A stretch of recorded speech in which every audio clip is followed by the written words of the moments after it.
si on doit bien sûr continuer notre magazine, on est sûr que les images qui sont là, tantôt j'en parlais, ils ont été tirés des sites, donc normalement ils ont été optimisés pour l'écran.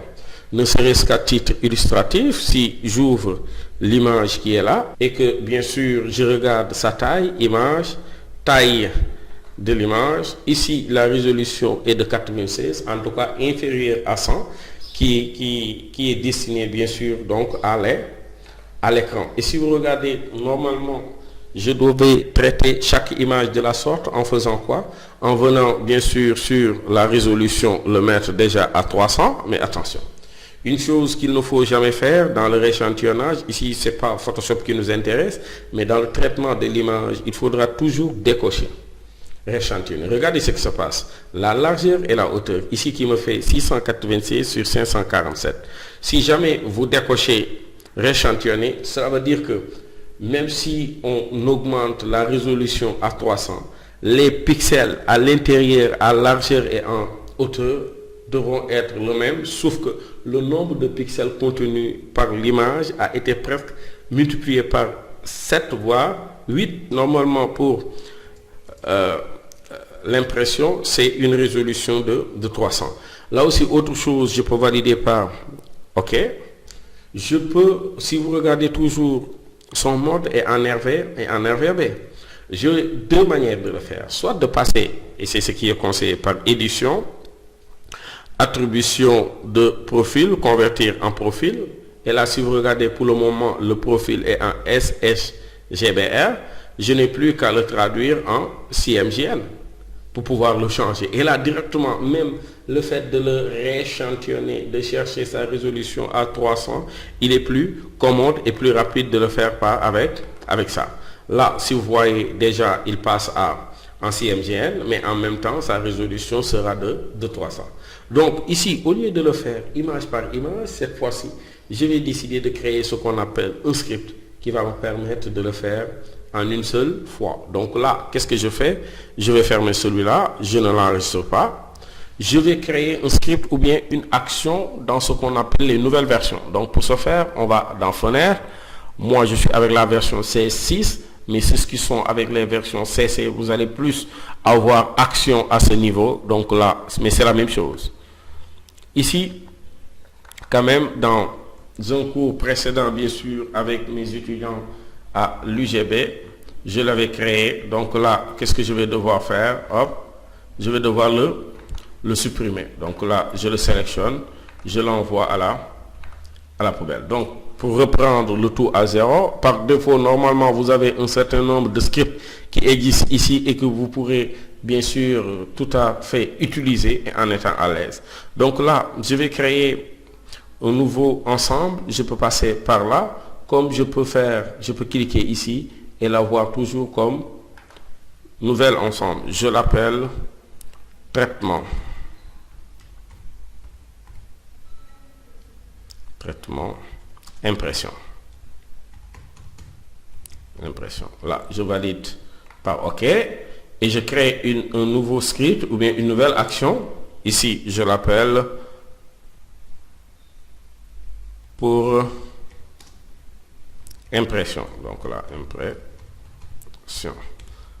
Là, j'enregistre. Et une fois que vous enregistrez, vous voyez que le bouton enregistrement est activé. Ça signifie que toutes les actions, toutes les étapes que vous ferez à partir de l'enregistrement qui est là, Photoshop va l'ajouter comme une étape de l'action qui est là, du script impression. Et pour preuve, si je fais fichier, ouvrir, et que je vais dans contenu n'importe lequel, je ne suis pas obligé de commencer par là, peut-être de prendre absent,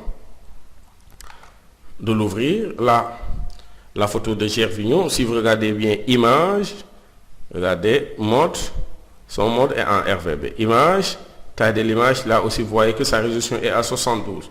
Je décide de passer directement dans édition, convertir en profil. Si vous regardez, c'est du SGBR qui est une simplification du RGB mais plus léger pour l'écran.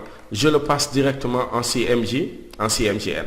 Et là, si je valide par OK, regardez ce qui se passe. Si je vais encore à nouveau dans image, taille de l'image. Déjà, ici, la taille n'a pas changé.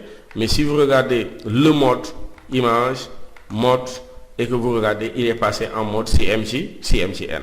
Donc, l'autre élément, je vais aller dans image, taille de l'image, je vais le mettre à une résolution, tout en décochant rééchantillonné, à une résolution égale à 300.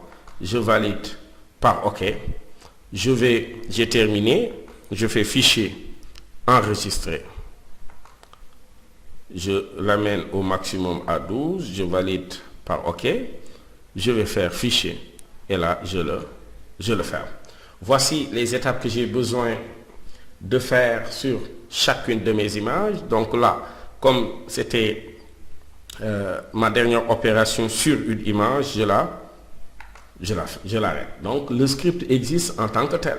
Maintenant, comment l'optimiser pour que Photoshop aille traiter tous mes éléments et me changer le profil et en même temps me changer la résolution de ces images. Chose très simple, je me rends dans Fichier, Automatisation, Traitement par l'eau. Donc là, c'est bien sûr le dernier traitement par l'eau pour impression. Donc là, il faut veiller à ce que voilà, tout ça soit coché parce que les priorités d'ouverture instruction, là je les coche, inclure tous les sous-dossiers, d'autant plus que moi, je vais plus attaquer le dossier, bien sûr, contenu ici, qui se trouve déjà sur le bureau, mais je n'aimerais pas cibler un dossier unique, mais le dossier et ses sous-dossiers. Supprimer bien sûr les boîtes de dialogue d'ouverture de fichiers et supprimer aussi les avertissements de profil. Si vous avez l'habitude d'utiliser Photoshop et de changer les profils souvent, quand on le fait, il nous fait la même chose. Donc ici, je valide, je ne cherche pas à chercher un dossier de destination parce que là, je pouvais choisir un dossier, chercher pour pouvoir les transférer là-dessus. Là, je le mets à 100 parce que je veux les transformer sur le même dossier qui est là et là, je valide par OK. Et Photoshop est en train de parcourir toutes mes images et de les traiter un à un pour pouvoir les optimiser pour l'impression. Ici, quand même, un cas qu'on n'a pas encore vu parce que les images qu'on avait étaient au format presque JPEG. Pour la première fois, ici, on a un format en PSD, ce qu'il ne reconnaît pas, donc il faudra l'aider un tout petit peu. Là aussi, oui, l'enregistrer. Là aussi, c'est le même cas. OK. Et Photoshop continuera, bien sûr, à traiter toutes ces images. Donc là, il va les parcourir un à un jusqu'à la fin.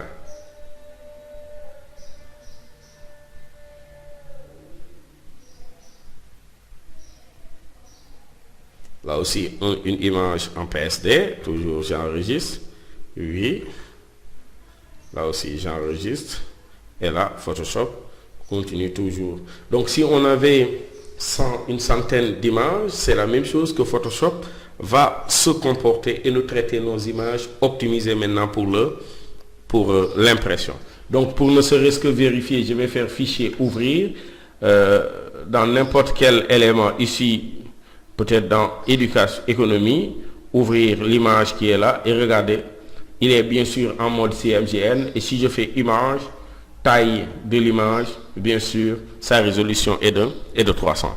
Aussi rapide et aussi bénéfique que ce soit, Photoshop ici nous permet de gagner beaucoup de temps. Donc